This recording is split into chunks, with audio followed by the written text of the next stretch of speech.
Traders, balik lagi di channel YouTube Mtrade bareng aku Rani. Nah, sebagai seorang trader, memahami siklus di pasar saham adalah pondasi utama kita. Alasannya kenapa sih?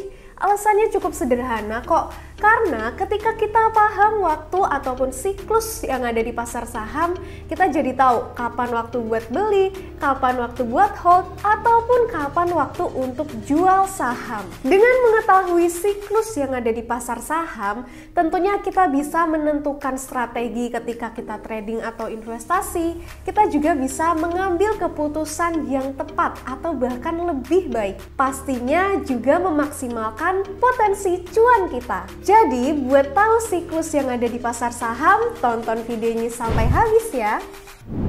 Mau dapat bimbingan intensif belajar saham dan referensi? Bisa tanya jawab secara intensif?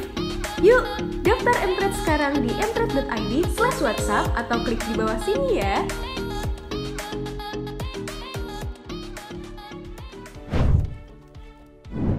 Respon trader dan investor saham terhadap naik turunnya harga saham ini dari waktu ke waktu tuh cenderung sama teman-teman. Jadi, siklus yang ada di pasar saham pun bisa dibilang cenderung berulang-ulang. Gampangnya, siklus yang ada di pasar saham bisa digambarkan seperti ini. Ada 4 stage utama siklus harga saham. Stage 1, fase akumulasi. Stage 2, fase partisipasi. Stage 3, fase distribusi. Dan stage 4, fase kapitulasi. Sesuai judul videonya, yuk kita bahas dari awal dulu, mulai dari stage 1, fase akumulasi. Terjadinya fase akumulasi ini ditandai dengan harga saham yang melandai setelah dia mengalami penurunan yang cukup tajam. Pada fase ini, biasanya para big fund udah mulai nih beli saham karena mereka berpikir kalau harga sahamnya ini valuasinya udah cukup murah teman-teman untuk dibeli. Nah, pada stage akumulasi ini, harga saham cenderung fluktuatif dan dia cenderung berada di trend sideways atau naik turun tapi di situ-situ aja. Contohnya pada saham Harum. Di periode Maret hingga September 2021 bergerak sideways dan diikuti volume yang tinggi di setiap kenaikan harganya.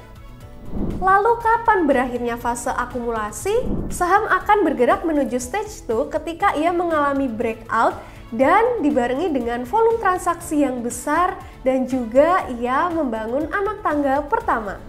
Apa dan bagaimana yang terjadi di stage 2? Tenang aja, kita bakal bahas lengkap di video selanjutnya bareng Mtrade, jadi jangan lupa untuk subscribe channel YouTube Mtrade dan turn on your notification karena kita bakal bahas lengkap di video selanjutnya tentang stage 2 sampai dengan stage 4. Oke, selanjutnya gimana nih strategi untuk trading ketika kita berada di fase akumulasi ini? Saat pasar masih bergerak sideways, di fase ini kalian mending wait and see dulu ya. Karena harga saham ini cenderung nggak menentu. Bisa naik turun tapi di situ-situ aja teman-teman. Nah, kalau kalian mau pakai strategi swing trading di sini, kalian bisa beli ketika harga saham ini udah menyentuh di level supportnya.